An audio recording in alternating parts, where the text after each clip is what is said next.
Anna, welcome to the Mindship podcast. How are you doing? Hi, Danny. I'm doing awesome. Very excited to be chatting with you today. Yes, me too. I'm looking forward to it. Um, it's interesting. So I think I came across you via Butter, I think originally, Mm. and then since then you've got the Andy Shakers, which we might touch on a little bit later. But yeah, it's one I'm looking forward to. I'm looking forward to a good geek out for sure. Um, but I guess before we even get into that, I tend to ask my guests to summarize themselves in a logline, a sentence. What would your sentence be? Hello, everyone. Do your guests start like this? No, I'm joking. Um, my name is Anamaria. I love bringing people together. I love new things. I'm a doer, a starter, Romanian living in Amsterdam. Dot. Okay. Okay. Wow. Okay. We're gonna need needle into that in a second anyway. Um, But yeah, I think we've been following each other for a while now. But Mm. maybe, the guests, the listeners, sorry, who will be listening to this at some point, maybe they've never come across you. So maybe give us a bit of a whistle stop tour of who you are, Yes. where you've been, and where you are right now.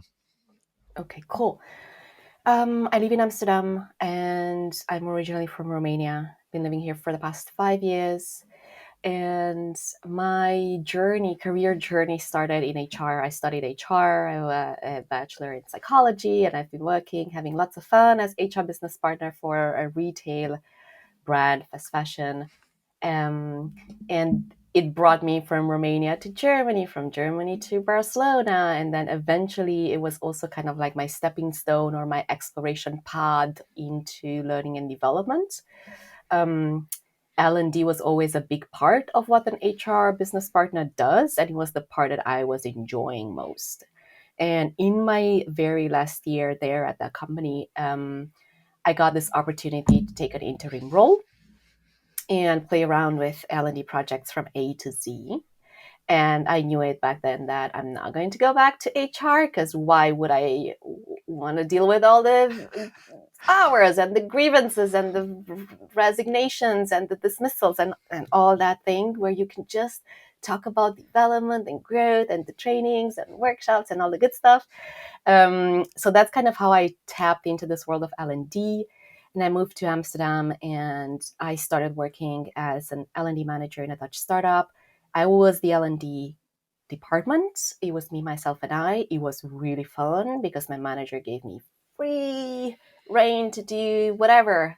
His line was always, I don't know, you're the expert. You're the one that's supposed to know how this is going to work. I have no idea. So then, yes, go ahead and do it. And that was awesome. Um, but I think it was about 8 months in my role where I was starting to really get think more and more often of like just wondering how are other people doing L&D. Like it was still quite new to me, so I kept on thinking, how are they onboarding their people and how are they building their leadership programs and tools they're using and whatnot.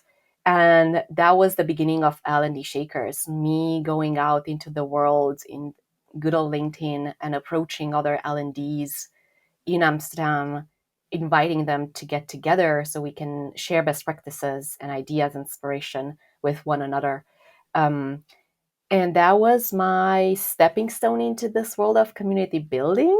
And I made that my profession 2 years and a couple of months ago when I joined the Butter team and my role changed from L&D manager to community builder or head of community.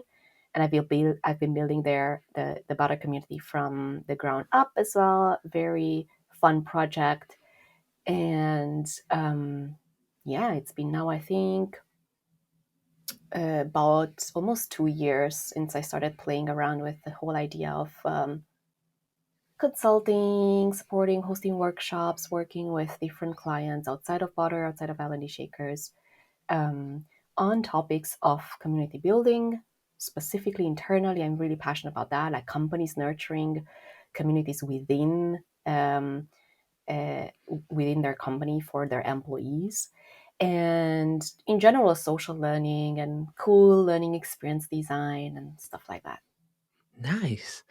So we're going to get into all of that good stuff a little bit later on. But there's something really interesting around just at the start. You talked around how you'd kind of Romania. I think you mentioned Germany, then Barcelona. Travel seems like it's a nice little adventure for you.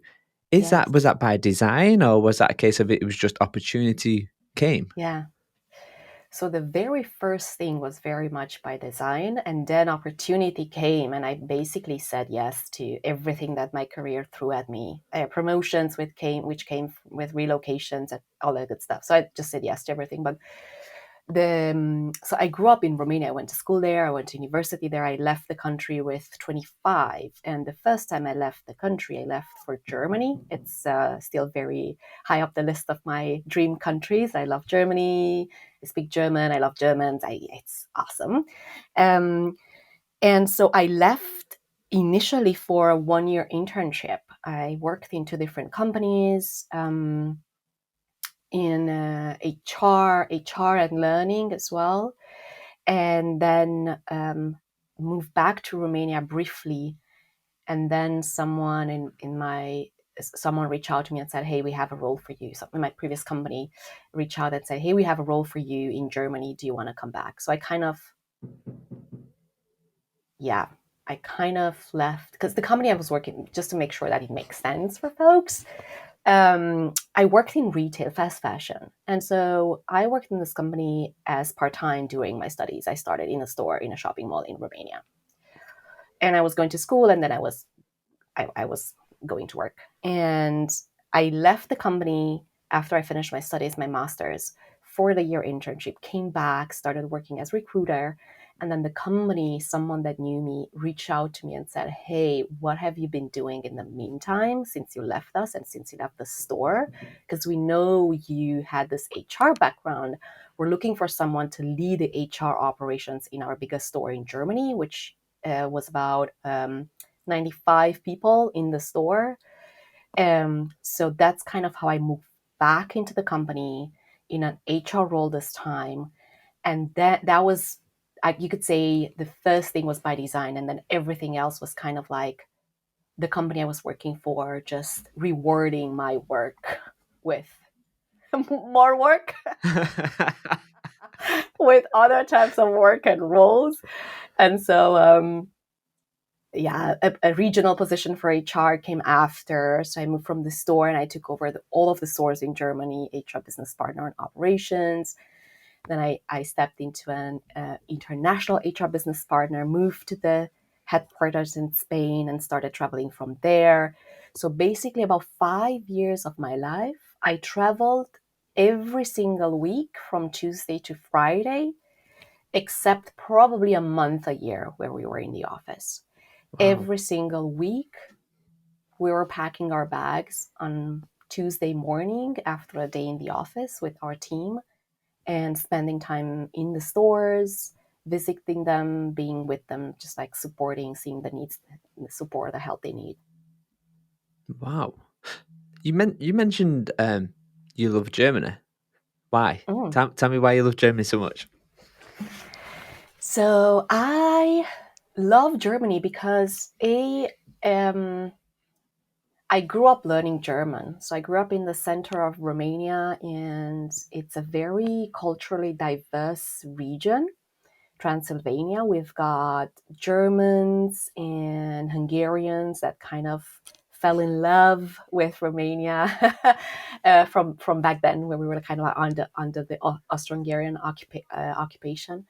And then I had neighbors that were speaking German. So I started speaking German in kindergarten. Like, one of our teachers, she was German descent, and then we were speaking Romanian and German.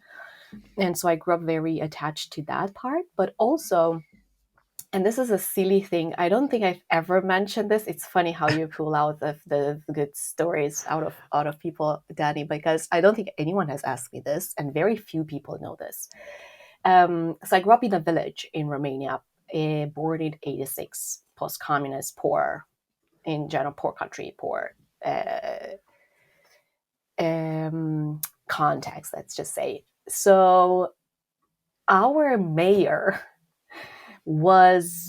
had a German descent, and he Okay. was having family and so many ties with a different village in Germany. And so every single, I think it was once or twice a year, um, the city in Germany was sending all these packages with just food and clothes and help Mm. to families in Romania. So every single family, or most of the families, got allocated a family. So you actually had a twin family in Germany. And our twin family, they had two kids. I have a younger sister, so we were two girls, but they were a girl and a guy, a boy. The boy was my age, the girl was my sister's age. So we grew up every year writing each other letters. We were sending each other pictures. We could see those kids growing up. They could see us growing up.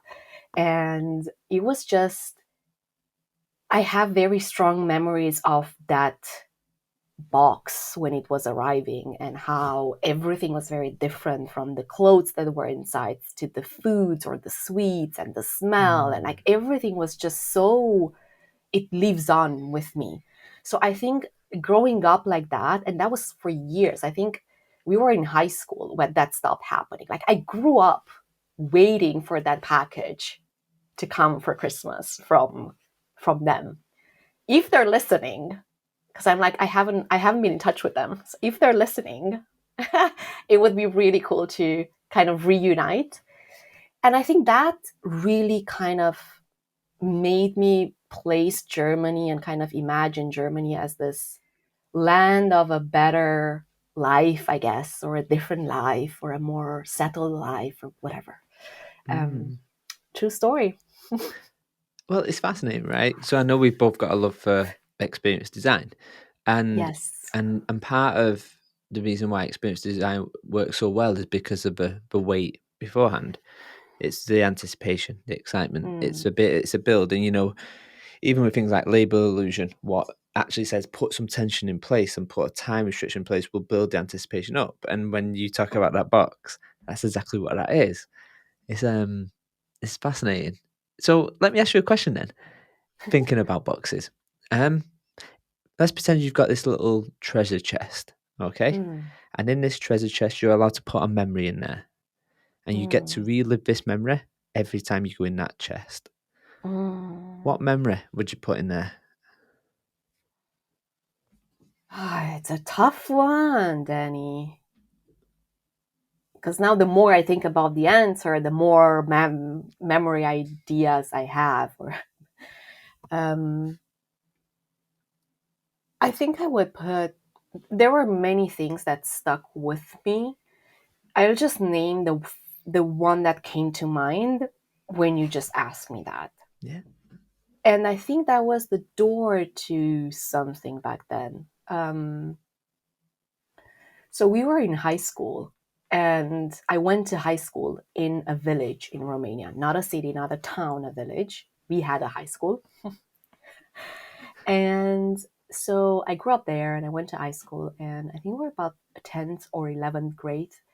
Um, there was a national program in all the high schools in Romania where trainers were sent with a specific curricula for personal development. It was oriented towards working with the kids, with the students, to develop or explore their strengths and their passions, and kind of try to help them see what would they like to study next.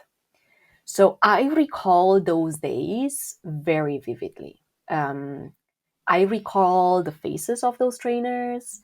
I recall activities that happened, because there were absolutely no chalk that was used to write something on the table. No slides.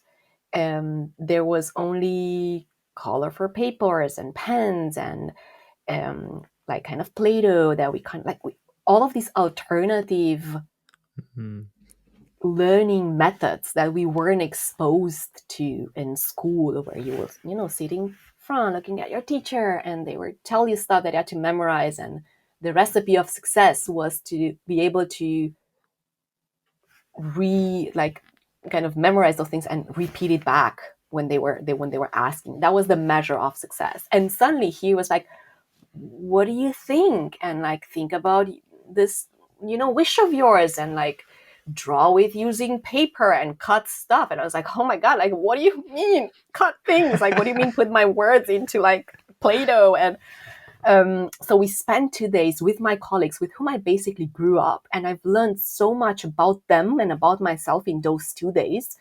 And I remember back then I said, I didn't knew what they were. Like, I didn't knew they were trainers or like facilitators or what they were. At the end of the day, they were facilitators, like knowing what Mm. I know now and working with youth education.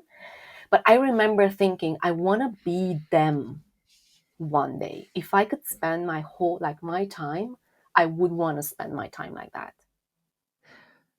Wow. Um, So this is fascinating. Um, because what you've just described there is my way and how I got into L&D, which is insane. So when I was writing my book, The Insightful Innovator, there was a bit right at the front where I was like, who's going to write my foreword? Who's the person who I want to write it? Like, I could have gone out to any big name, right? Any big, huge name, which would have got lots of people to buy the book. But the only name what I came coming back to was Sakib. And he was a person who got me into L&D. He was my facilitator. He was the person who, when I joined a company, he was like, no, there's alternative ways to do things. And actually look through the lens of it this way and that way and this way. And it was fascinating because in the end, he was the only person I ever really wanted to do it, like who I wanted to do my forward for me. And I think with a good facilitator, with a good trainer, whatever you want to call it, they give you more than just being good at and inspiring. They make you a little bit more of a better person as well, I think. something clicks, and sometimes you're not aware of that click till years later. Mm. Because I realized, like, it wasn't a major shift back then. I was like, yeah, I love it. I was inside, but I still went back to school and learning. And at the end of the day, I really picked my career, not because I was, let's just say in that moment, it didn't really define all the choices that I was about to take. But looking back, I did gravitate a lot towards students' organizations, towards NGOs, towards going to summer schools and like putting myself in those youth organizations and non NGO alternative learnings because I was enjoying it so much. And I get that somewhere, even unconsciously, it was like, that's good for you. Yes, Mm. it might feel messy and it's weird and you're out of comfort zone and it's not structured and all that, but it's good for you. Like you like that mess. Yeah. So it's just it's a very vivid memory. But Mm. so is leaving, Romania for Germany and actually living there. Like my first night there, it's a very vivid memory, or like going to my first work, or like all of those things, they're very impregnated in my Yeah. in my brain. What's what's the first thing you recall when you think about that first, like you say, the first time maybe your first night there? Even now, when you recall that, what comes to mind? Two things. First, a big feeling of overwhelm. I guess that's the word that would encompass it all, with fears and etc. I cried on my first day in Germany. Like, I sat in the room and I was like, I can't. I started the day very optimistic. I went out. It's like, oh, I'm going out to buy bread. And then you go out of the door and you're like, I could go left or I could go right because it doesn't matter because I don't know where the bread is. So it's like, whatever. I'm just going to. And that was 10 years ago. I mean, I had a smartphone, but I didn't have internet on my smart. Like, it wasn't affordable. So, those things. And I was like, oh, what a sense of adventure. And then I found the bread and everything came back. And I sat in my room and then I was like, damn, I really like, what am I doing here? Like, this is hard. I recall that the internet wasn't working. I really wanted to talk to my mom and the internet wasn't working. And that was the thing. Like, I simply broke down in tears, and I was like, I like the simply ugly. I want my mom. Like, why Mm. am I here? Like, what am I doing here? Followed by an immense just knowing in my bones that I will be fine. Like, so two things. I feel very overwhelmed and I'm scared and I don't know what this is. But at the same time, a certainty that stick to it, you are going to figure this out. Um, Followed later by a big feeling of pride when I saw that I wasn't only able to survive it, I was able to actually thrive and find my place and add value and Mm. make my voice count, and to work alongside people that went to school in Germany and they grew up there, um, and feel equally capable to do the work. That was awesome. A great confidence boost into, yeah. And it really helped me then be like, I can do hard things.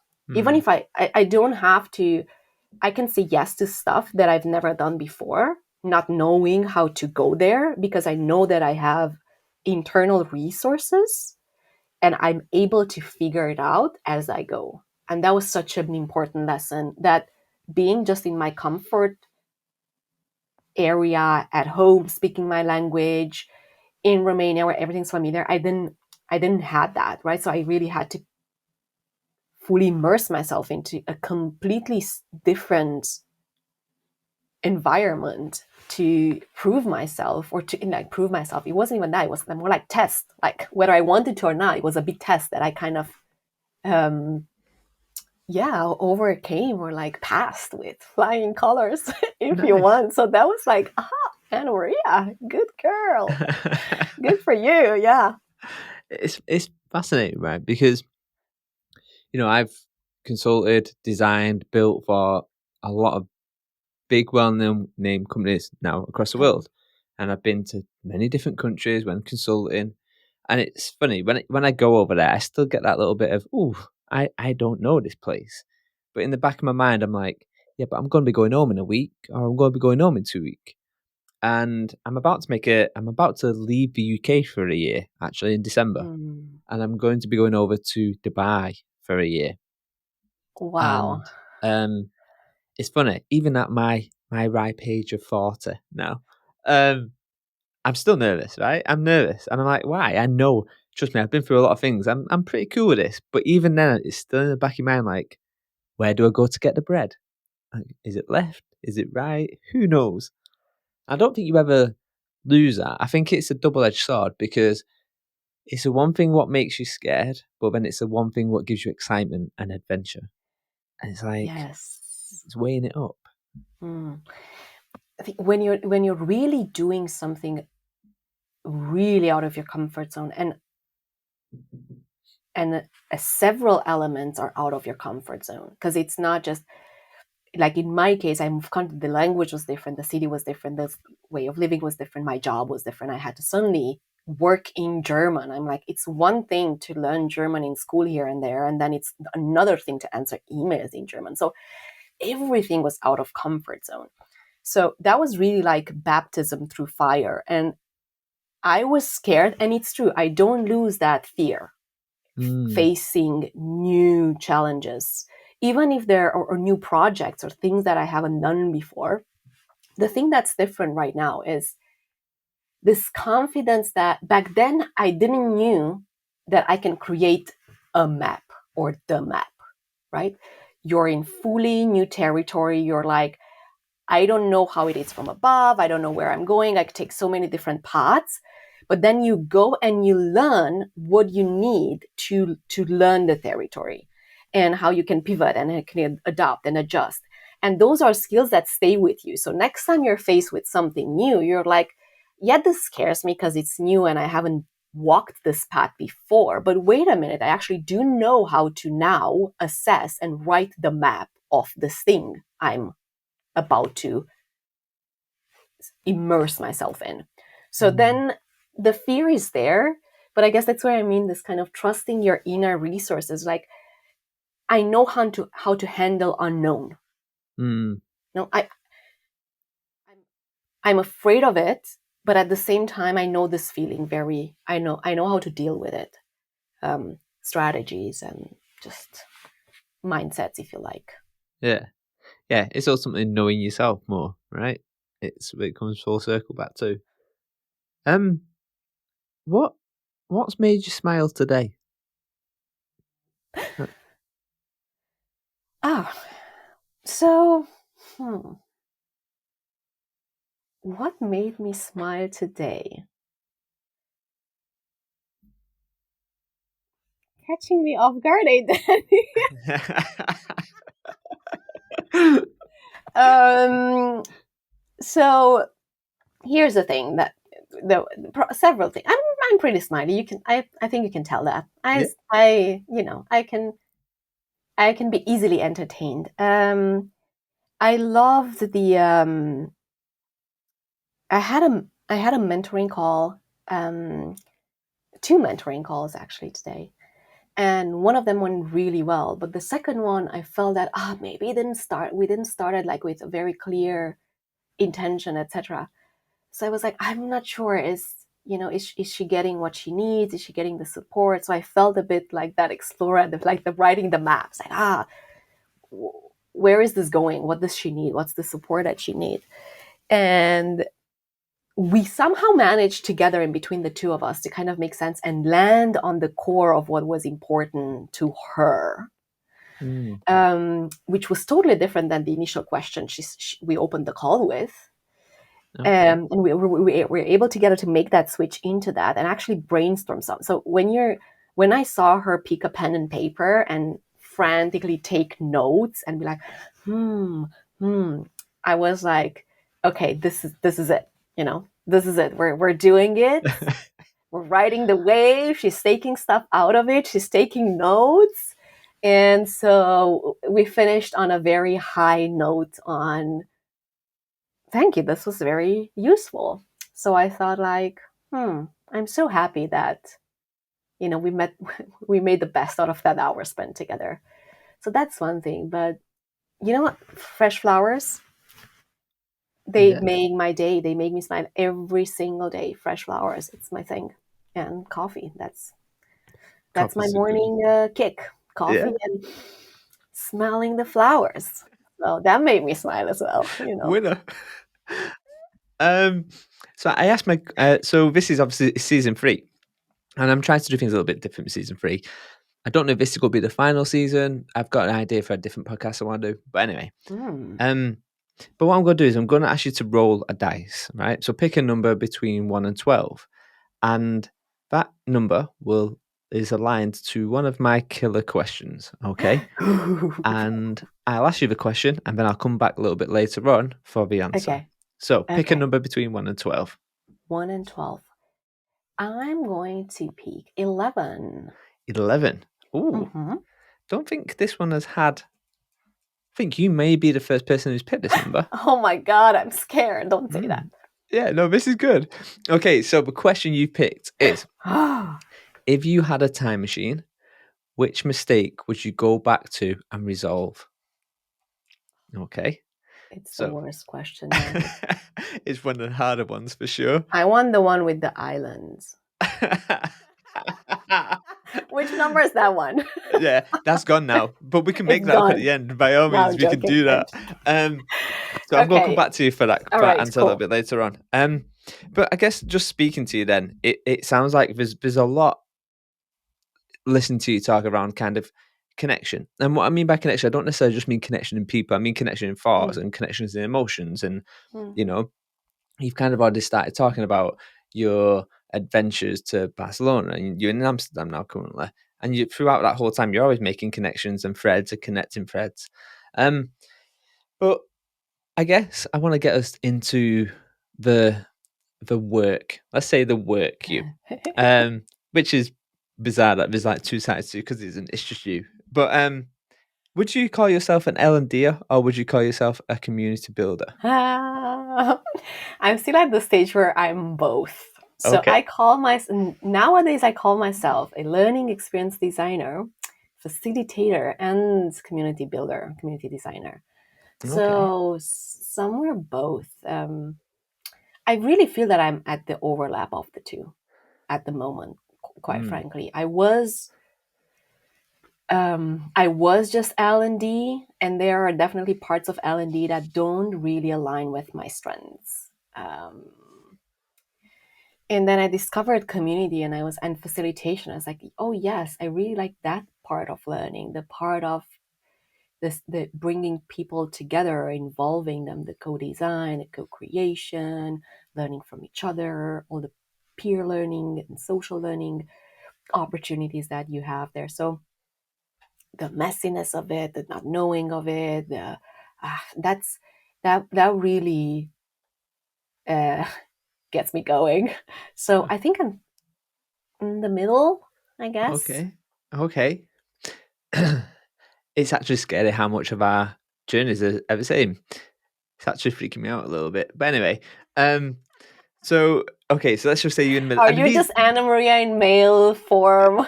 yeah, this is Is it. that it? It's just odd. It's so odd.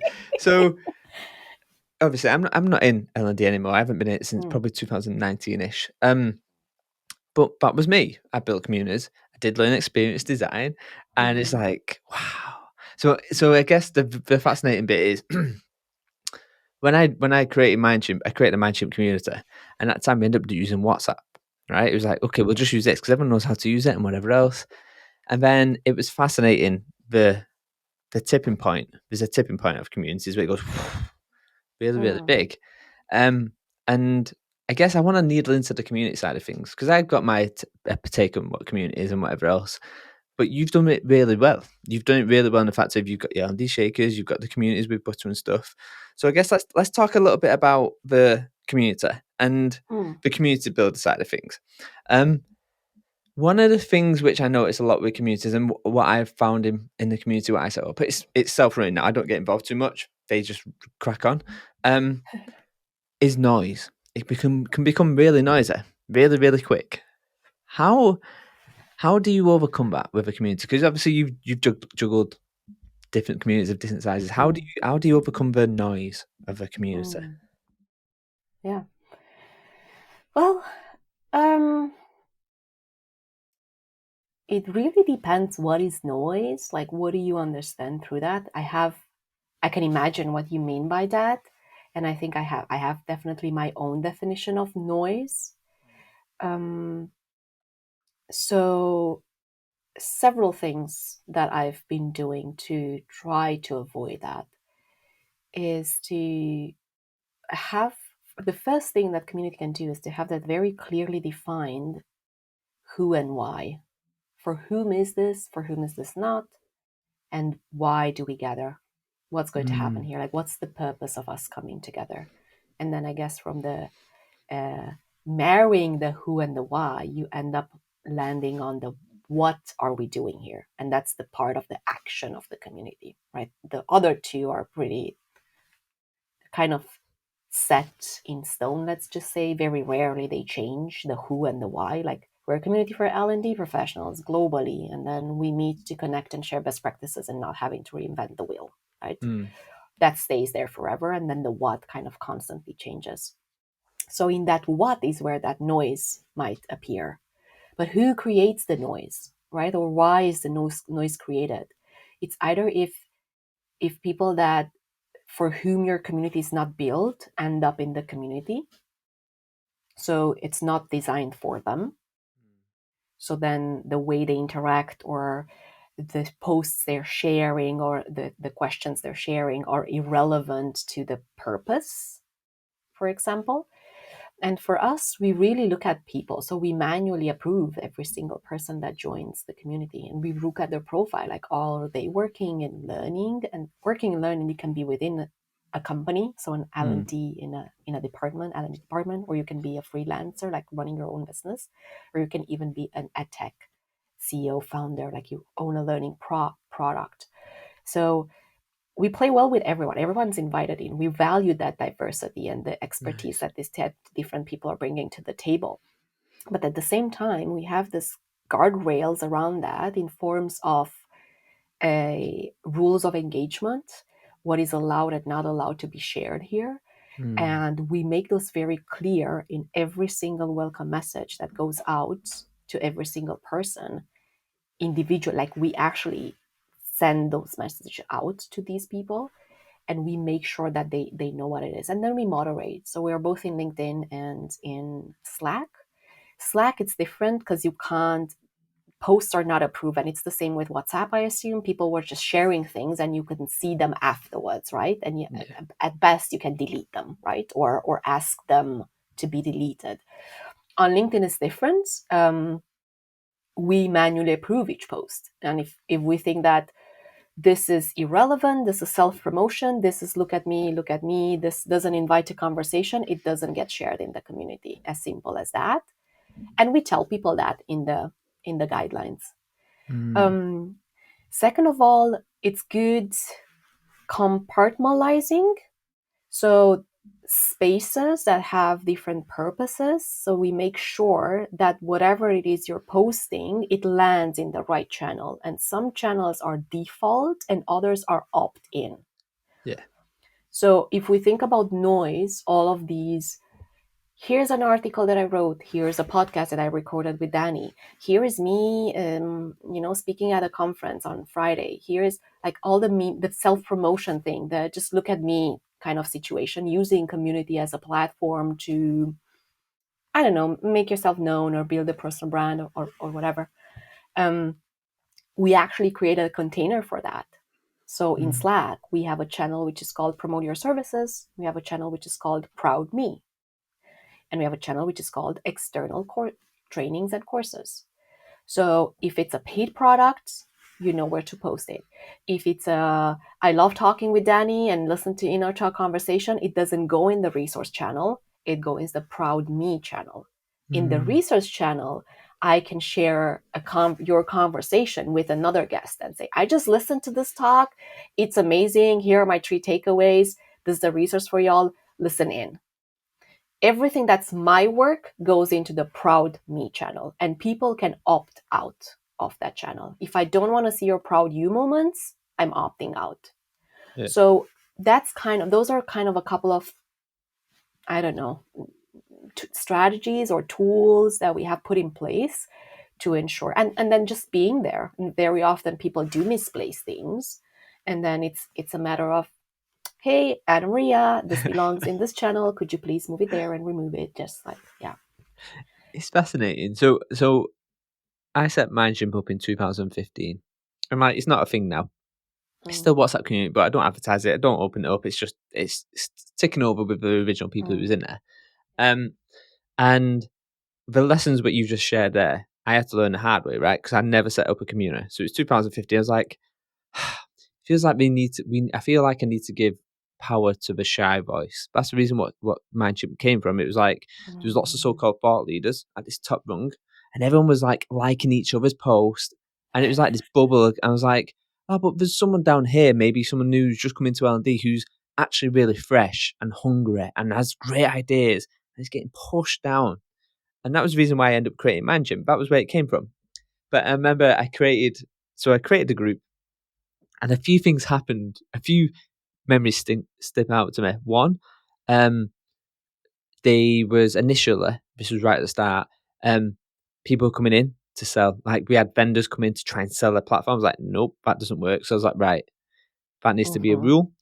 The second one was we had someone come in and was like slagging someone else off who wasn't in a group. I was like, nope, rule number two. Mm, So it was over time these rules started to form and kind of bubble out. But I always remember one point where we had someone come in the group and they went, I think they must have been drinking or having a good night at weekend or whatever. And they thought, you know what? I'll chat in the Mindship group for some bizarre reason. And yeah, they went to town and it was really hard work juggling that because I'm a firm believer that your communities need to be consumer grade experiences because if you bring in a platform what nobody knows how to use and you need to give them a big instruction manual to use it, your community will fall over quite quick. And that's why WhatsApp works. Everyone knew how to use it, but it also meant everyone knew how to use it when they was drunk. and everyone knew how to use it when he was just like dancing in a club and taking. It was a really fun experience to set it up. But I guess the bit what you mentioned there, that kind of moderation, is really key to a good community, I guess. Mm. And what's been like the biggest in whichever community you want to talk about? Like, what's been the biggest lessons you've learned from setting up communities? Oh man, so many. Where do I even start? Um, I've learned a lot, both professionally, of course, but also personally. It really changed me in so many ways. I was coming from and I have to laugh because when I attended my very first facilitation master, I attended a master class. I had no idea what facilitation was, and then I'm going to do a bit of a a bit of a workaround now to answer your question, but I'm getting there. I promise. It's going to be fast.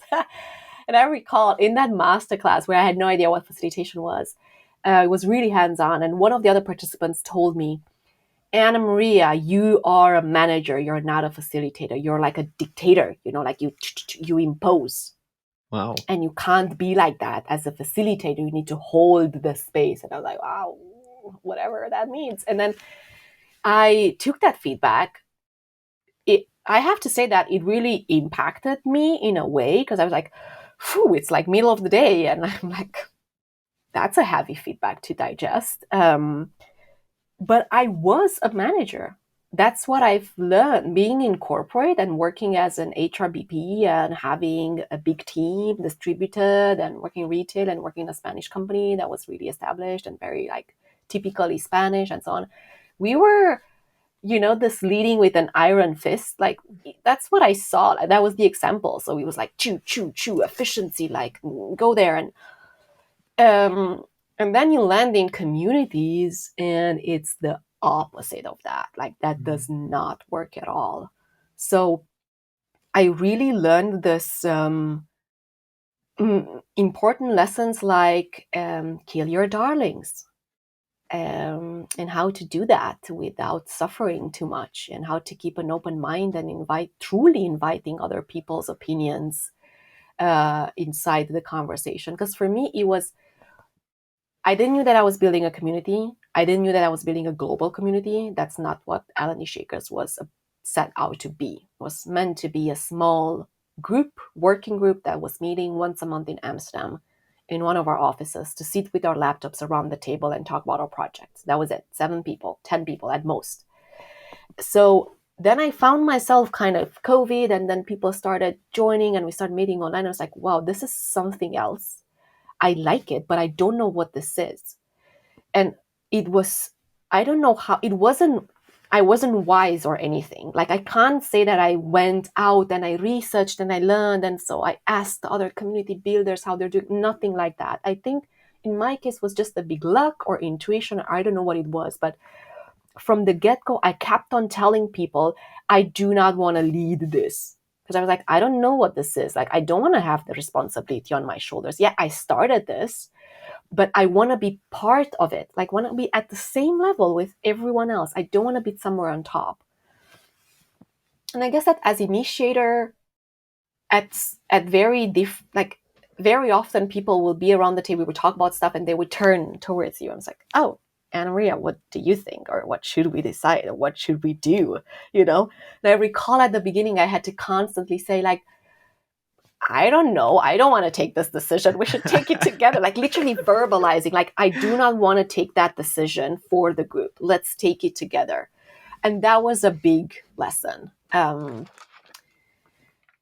also trusting people. I know that sounds really like I wasn't trusting people very much. And I don't mean that. I don't want this to sound kind of like, it's not because I thought that I'm better than anyone else, but I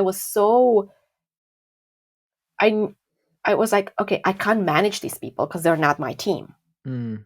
And so because I can't manage them, how will I know if the job gets done properly? And that properly is obviously my interpretation of that, right?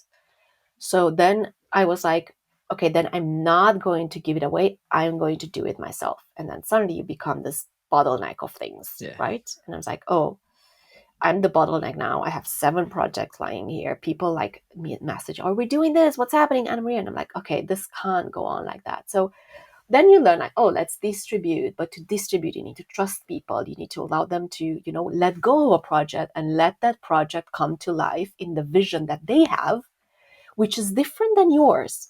But then I started asking myself and looking at the projects and what was being produced as artifacts and value, and looking and being, is this meeting the purpose? Like, is it hitting the purpose? Is it doing what it's supposed to be doing? It is. Okay. Then if I would have taken this path or this other path to get to the exact same thing, the same purpose, that does not matter. As long as someone takes a different path, but the outcome and the value is the same, it doesn't matter if it's how I would have done it or how I like it. It brings the impact that it's supposed to be bringing. So see these types of things that I have to say, like, my corporate job hasn't taught me that. Yeah, it doesn't know. It's whenever I'm workshopping, so like my world now is like people experience, employee experience, and innovation. So I find myself in workshops a lot, and the first thing I tend to do right from the get go is go, right, what is your bias to this project, to the people in this project, and what's going on? And I make them write it out. I'm like, let's have some medicine really quick. And the amount of times I've been in a financial services and they've gone, you are white, male, boring, stale. And I'm like, good, we can have this conversation now before we crack on over here. And but one of the hardest things is solution seduction. We get so wrapped up in our solution, the thing what we think is the right thing in our mind, that we it stops us from seeing all the other opportunities.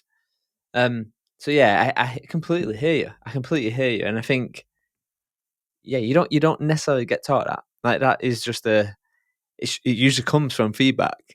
That learning comes from someone's just giving me some really valuable, and it probably feels a little bit prickly at first, like feedback, but it's so valuable, so valuable.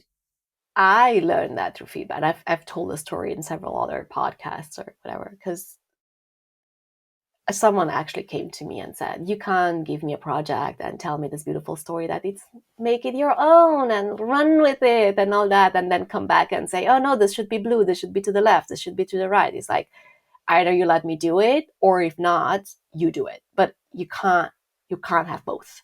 Yeah. Very candidly, really nicely delivered. And I was like, oh, you're right. Yeah. Take it away. Don't mind me. Take it away. I'll just zip it. Go. So someone had to actually come and tell me that. And kudos to them, right? Like, I think I value half the that. problem Yeah.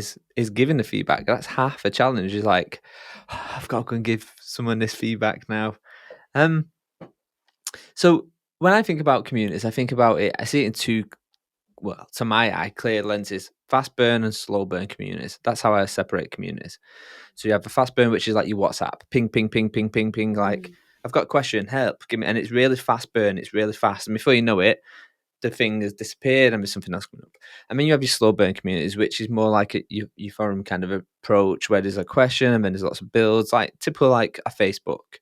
And I guess when I think about communities, I think they go through some kind of key stages. You've got it's a bit like a dandelion, right? Like we talked about this, I think, in the past, but like it goes through germination, it goes through growth, it blooms like a flower, and then eventually it kind of disperses and they go up and to create their own little splinter communities. And I think that's part of a healthy community for me. But I know some people who've set up communities get really paranoid by that final stage. It's like, my community is disappearing. I'm like, no, that's good. As long as they're not all disappearing because you go, this community is full of racist people or whatever. Like, as long as they're in the good way. But have you seen that in your communities? Have you seen like little ripples and little shoots of different communities coming up? So two things that come to mind. On one hand, yes, when you say the community is disappearing, it's people are moving on. That's okay. People come and move on, but new people are joining as well. So I have not seen this community diluting or seeing less activity or less people joining events because we're constantly also having new people and people are taking new roles and so on. So it's more of a they evolve, and sometimes, you know, they I mean, we combine it with our lives, like we combine it with our jobs and our families and our lives, and sometimes we can dedicate the time and energy. It requires a lot to be there, to answer Mm. those messages, to attend events, to host, like to nurture that, and not only as a core team but even as an active member. Like, you have to give things, you have to give stuff very valuable, like attention and time and energy. And life happens, you're not always able to do that. So then it's okay to move in between. Like I give, and then I take, and then I observe, and then maybe eventually I come back Mm. after half a year, and I'm like, I was away for half a year, but now I'm back with fresh perspective or a cool new project or whatever. So the community is still there.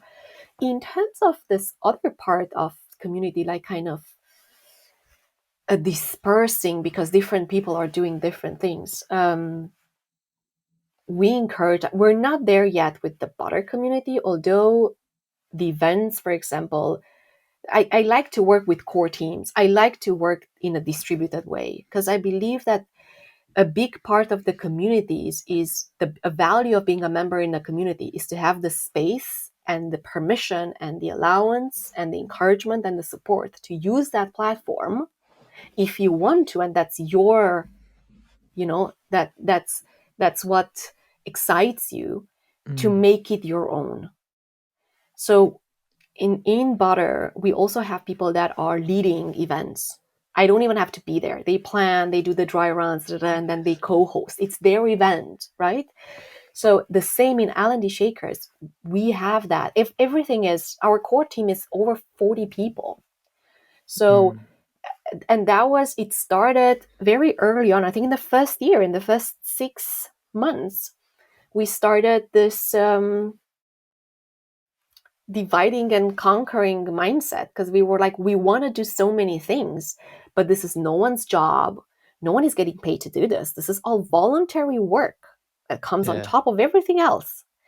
And so we need to divide and conquer, because otherwise we're not going to do anything. But we do want to do cool stuff. So then what's the solution? The solution is to have people run with different pieces at the same time, and trust them and have them run with that project. So every event is managed by someone. And then we have, after COVID passed, we started having this concept of local hubs. Yeah. People meeting in big cities where there's more shakers, and they're led by someone. Sometimes it's a person, sometimes it's a group of 3 people. And so now we have local hubs around different cities, and that's their community. I'm never there. It's this blind trust that they understand what L&D Shakers is, that what that space is, and they can hold that space, and they can represent, and they can nurture it in the same way we nurture it online with the same principles. But it's their community.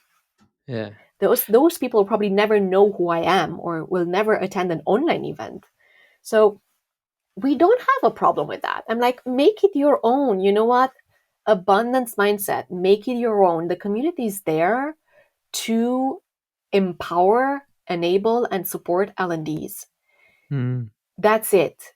If only I can do only as much as an individual person. If 40 people can do the same work that I do, whoa. If 50 people can, like, even better. The bigger, the better. Let's do it. Yeah. Um, It's and we also have one other thing, just to, sorry to interrupt, is this: we have this concept of learning clusters. So okay. we have different event formats, and sometimes we encourage folks to raise a hand and say, I want to host something. I have an idea that I want to test. And based on what that is, at times it was a moment where we noticed that it wasn't fitting in any of the predefined formats. So then we came up with this ideas of a learning cluster, fully members led. We support you to put it out there, and it can take any shape or form: sync, async, one time, recurrent. It doesn't matter. You define that learning experience. There's only one condition: you lead it. It's yours. Mm. So now we have an instructional design learning cluster that someone leads, and she's managing that how she wants to. And then we have a parenting learning cluster for Nice. parents, and they're doing amazing. And so it's like, yeah, man, they're like, this is our platform, it's ours. So Yeah. just, I love to see that because that empowers people. Like, it changed my life. I want this platform and this community to change and have the same impact and transformation in other people's lives. I want that for others.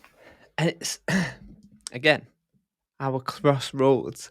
Um, so I think there's something there, right? There's something around leading with good intention. Like, the L&D Shakers clearly is you leading with good intention. Mindship was built on good intention. Um, and there's something around that.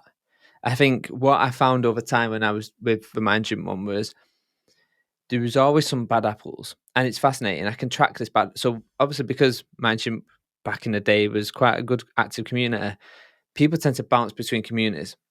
Mm-hmm. And when you go into one community, someone will message me and go, "Did you ever have this person in your community?" I'm like, "Yeah, I did." And it's like, "What was he like?" And I was like, "Well, there's a couple of occurrences based on facts." Mm. It's like, they've just shown up like that in my community. And I'm like, interesting. So it's a fascinating one because a couple of bad apples can kind of tip a community really one way or another way.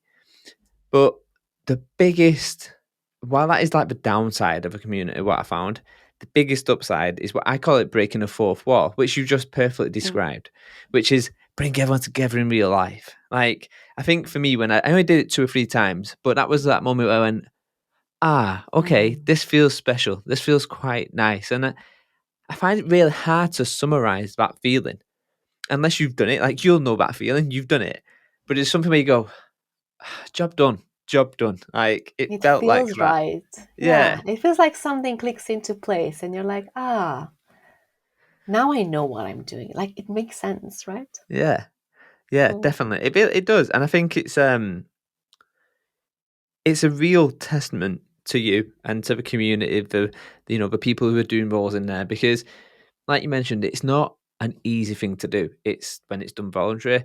I remember there was times when I was like not stressed, but 10 o'clock at night, and I was like, oh, someone's just said this, and it's like, and it can become a lot really quick, and it's easy for you to just go, right, I'm done with this now. I'm kind of, it's taking its toll on me in my personal life, because it does. It takes its toll. Like, all right, it did with me anyway. It kind of like, oh, I Mm. felt like I was always working one way or another. Yes, Um, you're never off. That's true.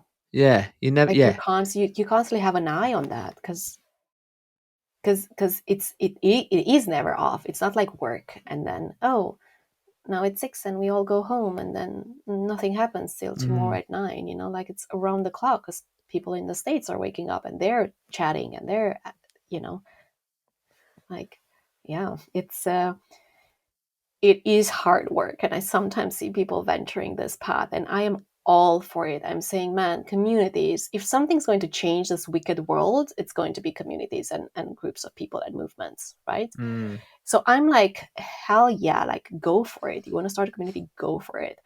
But I always tell people, are you aware of the work? And not only the work that you put in, the energy you put in, because yeah, often it's not, it's just this, you're constantly giving, you're giving, and you're taking so much back, no doubt, but it's just this, you're working with people all the time, and you give and you think and you um so I constantly tell people, are you aware of that? Are you aware of that? And also, why are you doing it? Because if it's for some sort of profit or something, you will mm, very quickly realize that it's not paying off and you started it for nothing. yeah. So, That's a really good point. That a lot of people want to create a community to build money off the community, and for me, I don't think that's the right thing. I think if you've got to charge a fee for a community to get onto a platform, then that's different. But to mm, to to charge someone to be in part of a community and then use it as like this cow what you constantly milk for more and more money, it feels like it's a shady game. Yet I've seen lots and lots of communities go that way. So it's Mm. like, but it goes back to that thing of the intention of why you built it in the first place, I think, you know. I mean, yes, for sure. And it is hard work. Like, I'm not going to, we had this conversation many times with our core team. Many times people are joining the core team, and after 6 months and 8 months, they all join with motivation. We all have our motivation. Some want to learn by doing and expose themselves. Other people want to build their network, thought leadership, whatever it is, right? We all start to engage and be core team members for different reasons. And Mm, after 6 months, 8 months, you're like, okay, I took what I wanted to, and this is hard work. What is next? Could I get paid for this in order for me to keep on giving? mm, And we had this conversation, I think, in the past 4 years. Already Shakers, it's for about 3 times, okay. different stages. 3 times we had that conversation, and we really tried to map and what is pay. Like, we really, and it wasn't flying. Like, it didn't, I can't really explain. Like, my body had a physical Yeah. reaction to it. Like, this can't, like, just no. And after the third time that we open up that and kind of explore that mirror board and so let's map it out, and I was like, no man, this, it's never going to be a paid thing. Yeah. Not L&D Shakers, not what it is right now. That it was not meant for that. It was not built for this. I'm not seeing it. Yeah. um but I do have some interesting plans for it, Mm, maybe for next year to explore. Because I keep on thinking, like, what is next? Not for the community. The community will thrive with or without me. I'm sure of that. It's more like for me, like, I took so much out of it. And in the first year, I took something. In the second, something else. In the third, like, it it changed my role and what I've done with it and inside it for different reasons.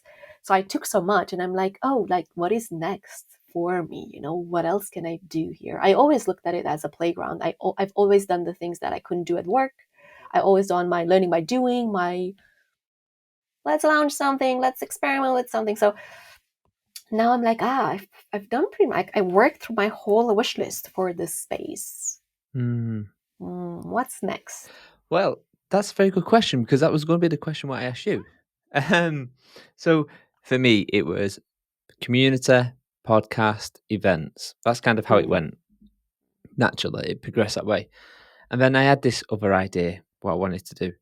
And this other idea was, this sounds even insane that I'm saying it now, but it was like, it was good. And we talked about do lectures, right? Like we talked about Mm. do this and stuff like that. And I was like, actually, wouldn't it be good if you created like you got a hotel in the middle of nowhere and you turned it into this big offsite for like 2 or 3 days.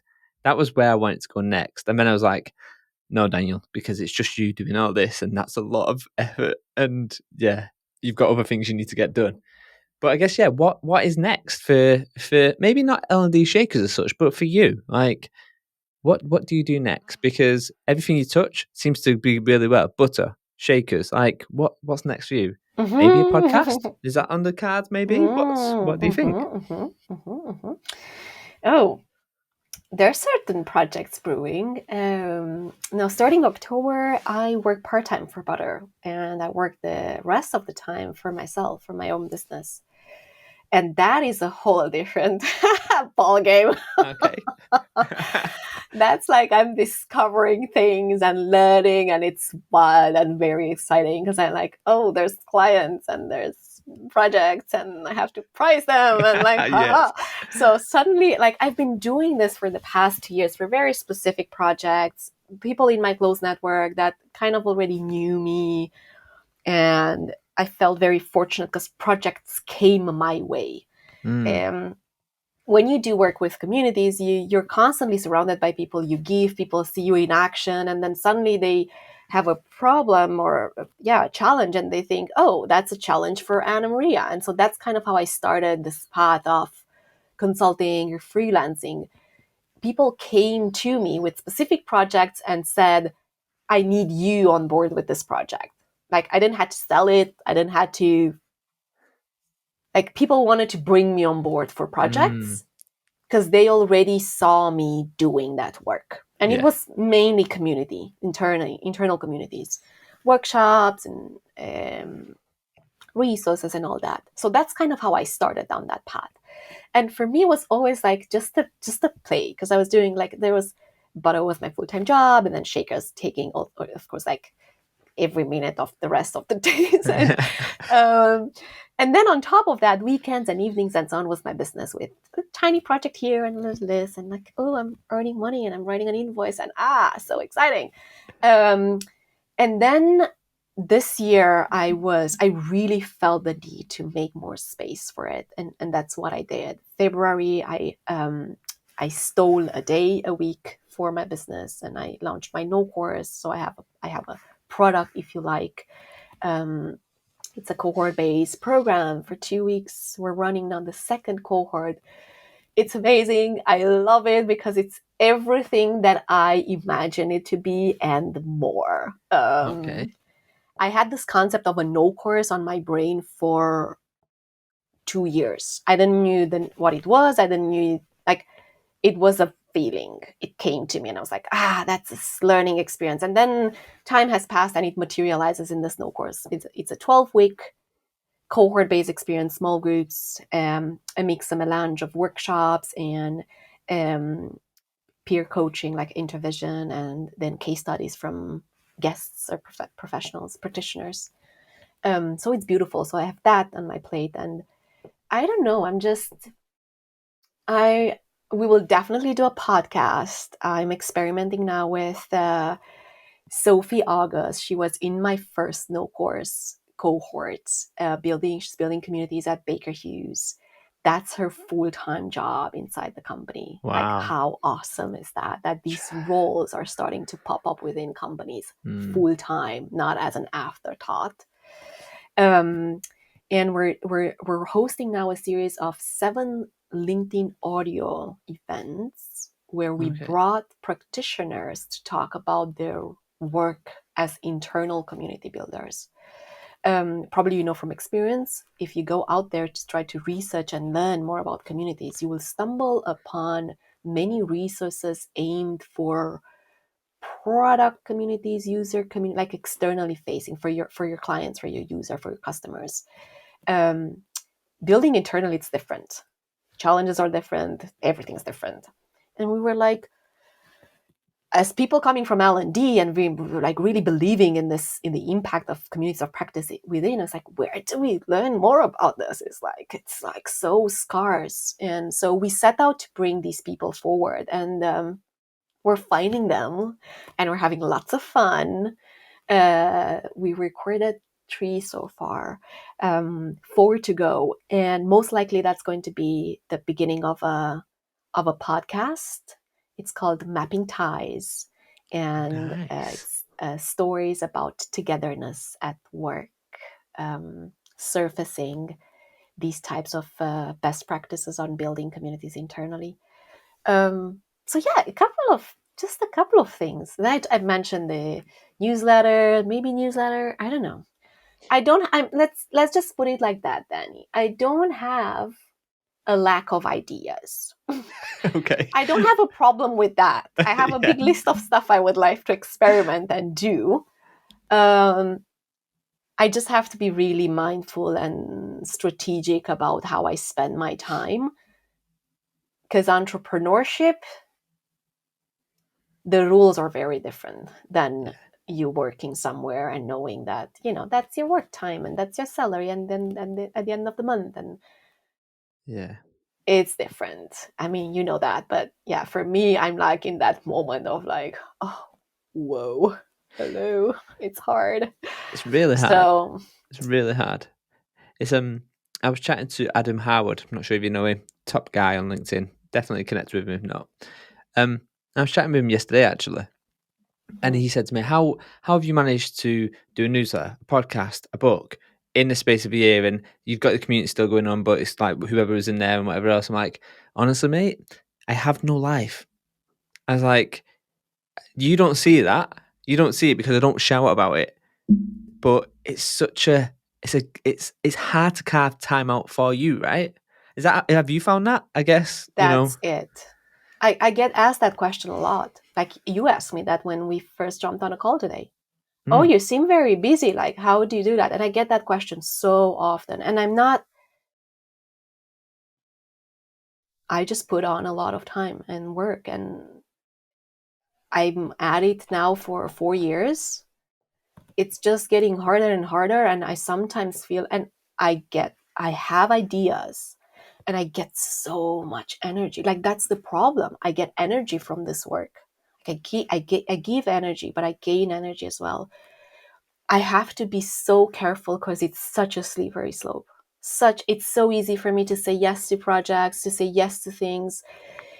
Nothing scares me, like nothing scares me. There's literally not one thing that someone will throw my way where I would be like, that's scary. I don't want to do that. It's Mm. rather, oh, interesting. I've never done that. So I bet that I can definitely learn how to do that, I don't know what's that phrase from Pippi Langstrom, or however that famous quote that she has. Um, but it's hard because after a certain age, you're looking at your life. For me, at least, I'm like, I want to carve out time for hobbies. I want to carve out time for arts. I want to carve out time for nature, for being bored. Yeah. I don't know what it is to be bored. I'm never bored. Are you bored? I'm never bored. Like, it's so foreign, and I used to be bored, and it's a good feeling because ideas come and I feel that when Mm. I'm less rested, when I'm more stressed, when I'm more in the doing, when there's no time to breathe and there's no mental space, I feel the quality of my work decreasing, and I don't want that. Yeah. So there's a purpose now in, yes, I want to do things and I want to explore and learn and grow and hopefully add some value for others along the way if I can. But I also want to create space. Yeah. Yeah. I think I don't know your age, and please don't, you don't need to tell me your age. But at my age, I'm 40 now, and I look back and I go, so I've been doing. It started at 2014, 15, right? So I've been doing it for a while now. And I look back, I'm like, wow, I've missed a lot. I have missed a lot. Like you do miss a lot. You give a lot, and I'm at the point now where I'm deciding whether I even want to continue on LinkedIn. I'm like, do I want to do that now? Like, it takes my time, and it's this, and I'm just like, actually, I just want to be bored. I want to just be like, okay, just stop, have a bit. And there's times where I'm like, I'm just going to do it. I'm going to take a month off. But then you Mm, find this hustle culture of like, you've got to be online, you've got to be seen, you've got to be doing this, you've got to be doing that. And I'm like, what's it worth? Like, great, you might get 10 subscribers, or you might get another 2 people joining, or 5 people joining the community. But when you strip it all right back, and you sit back at the end of your week or your month or your year, and you go, well, my work's really great, but what have I given up for that? What have I lost mm, because of it? And sometimes you can't see it until it's a little bit too later on. yeah. Um, I am soon to be 37, by the way. So Okay. just a couple of years behind you. Okay. I hear you loud and clear. And I, yes, like, I'm not going to reiterate and or just repeat what you said. But one thing, when you talk about that, one thing that I've started doing for my own sake is to capture, save messages, notes, conversations, moments, because sometimes it does feel imposter syndrome is real, and sometimes I have this moments where I look at everything and I question everything, myself, my work, everything, all the decisions that I ever made, and I feel that it's pointless and what am I even doing and no one cares and all that, and it's dreadful to be in that moment. And I Mm. learned that for my sake, when you are a doer and a giver and a starter and a curious mind, I don't think we'll ever change, to be honest. I do not think we'll ever change, and I don't know whether we're ready to. Mm. Maybe eventually you will decide, or we will decide to change. But I Yeah. actually had friends and my coaches say, like, that's just who you are, and it's true that this is who I am. But at the same time, I don't want things to be pointless or in vain. Like Yeah. I want, if I do bring in that, put in the work and the hours and the energy and the creativity and everything I've got, I want to see some traces, like I want to be like, is anyone like, is this really, is it making any difference at all in this world? And so Mm. that's when I started creating this smile folder, and I go back to it so often, you have no idea. Because if you're starting to think about that, you will see that it matters, because people will thank you for a podcast episode, for a post you shared, for an insight you gave, for a chat you had, for whatever. Mm. And it happens to me as well that I get these messages back, and somehow you're like, oh, that's nice, well, and I'm like, no, that's not, like, that is it.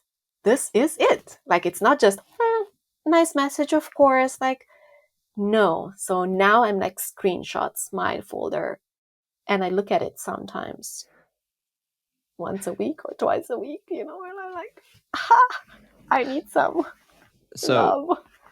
I see your smile folder and I raise you my memory jar. So I Oh, have a jar, a little glass jar, and every time I write a post-it note in there, like a good moment or someone says something, I put it in wow. there. And at the end of the year, I'll read through them. So I don't do it on a weekly; I do it on a yearly thing. But maybe I should start doing it on a weekly. That's a nice shout. That's a nice thing to do. Okay, I'll definitely try that one next year, Do it, because it's do it. now, Yeah, it's a New Year's resolution kind of thing. yeah, you heard it here first. Eh, However, kind speaking of decisions, don't think you're getting away from the question what you picked. So Oh no. you picked a question of, if you could go back in time, what's the one thing you would resolve? So what? That's a really hard one, and I get this. And it's not that I don't make mistakes. I don't have regrets. And sometimes people ask me this, or sometimes in mentoring or in just coffee chats or in podcasts like this.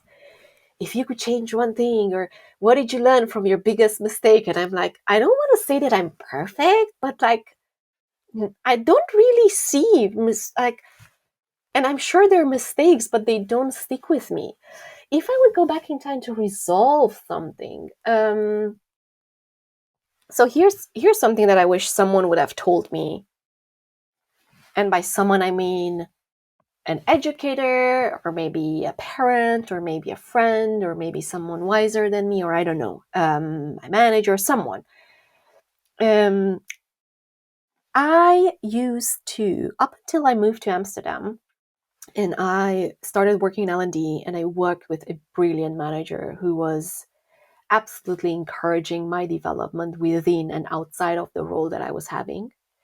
Up until that point, Anamaria was the person associated with the role and the company. So I wasn't a standalone professional or a standalone person.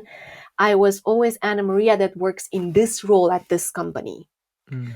Um, and so I have not used my voice to share or to learn, or to learn out loud, or to put things out there. And LinkedIn, Instagram, newsletter, a podcast, whatever that is.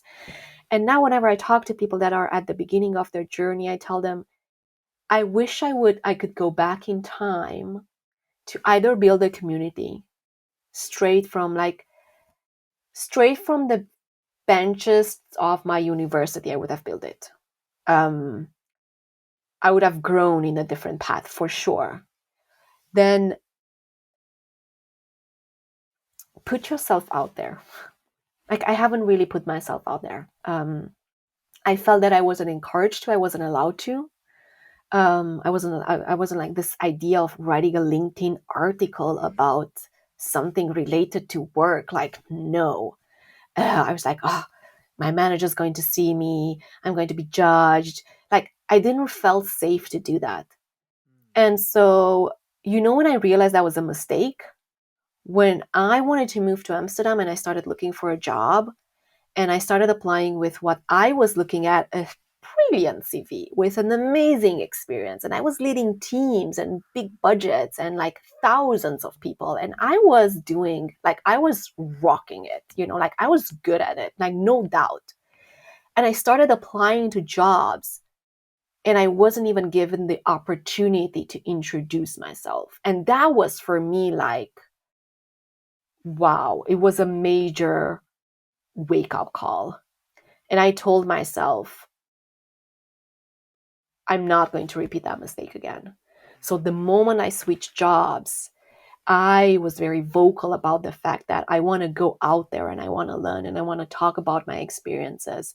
And that's why I said I was lucky to work under that manager, because if I was writing a LinkedIn article or a post, I can guarantee you the next morning he would come to work, sit at his desk and be like, hey, Anamaria, I saw your article on LinkedIn. And not only that, I also read it.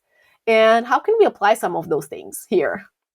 Nice. Like, what, like, absolutely encouraging. So if I would go back in time to repair something, I would start learning out loud and sharing my thoughts and just finding my voice much earlier.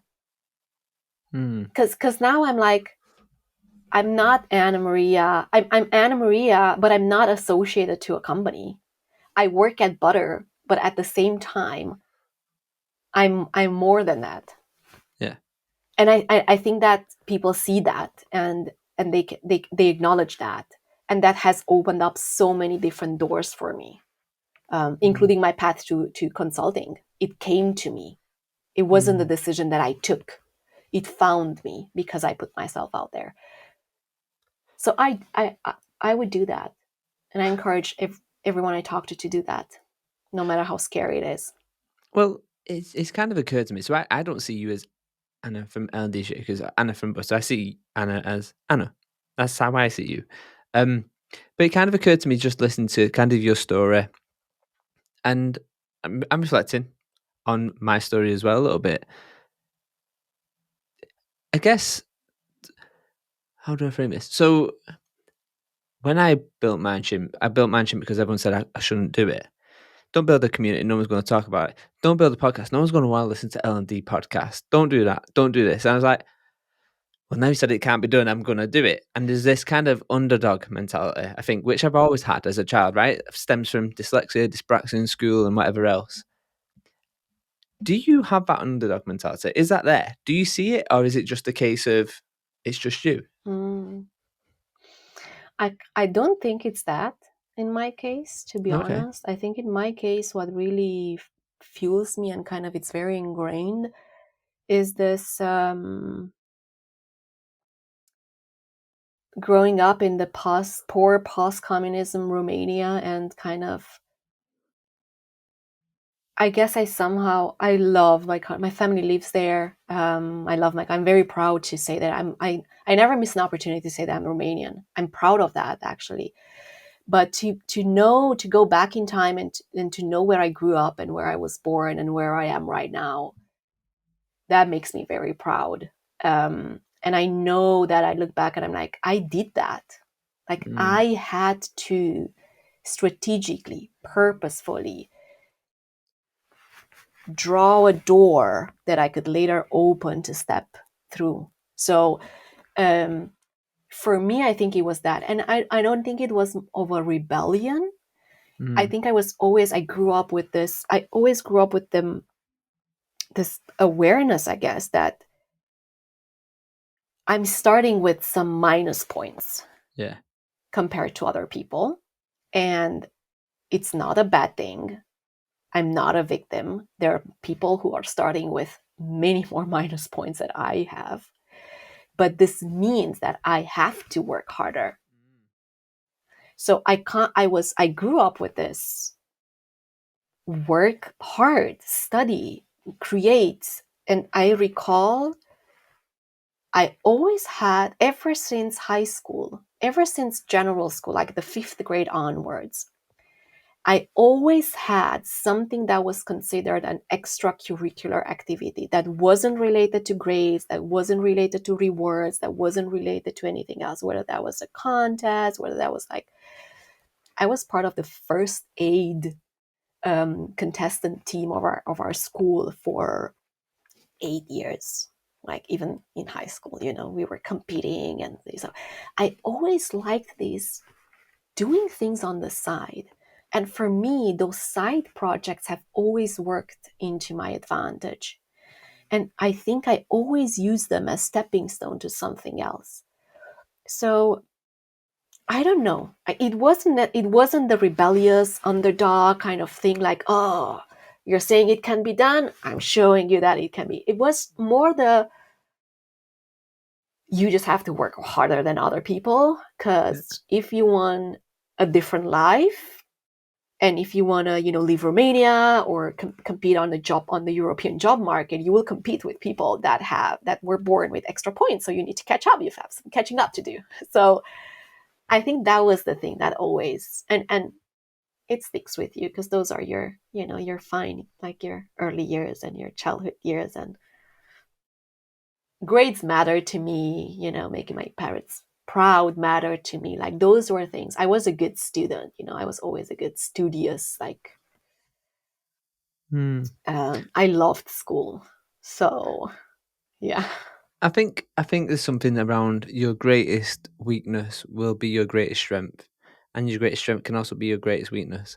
And I think whether I use the analogy of underdogs, but similar to you, right? Like it's that thing of I'm points behind, whether it be the fact that I can't read a book or I can't do algebra or whatever. I'm points behind.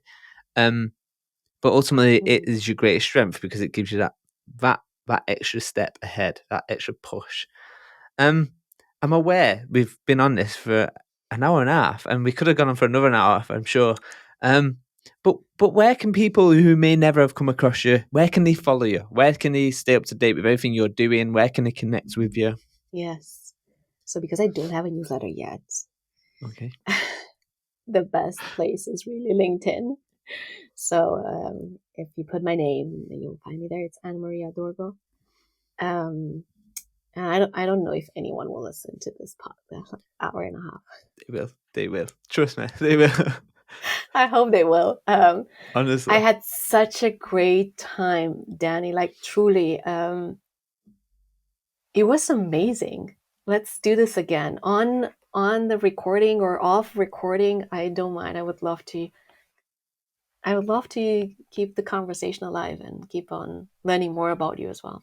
yeah, definitely. It was an absolute pleasure. Thank you so much for coming on. And yeah, I'll speak to you soon. Chat soon. Take care.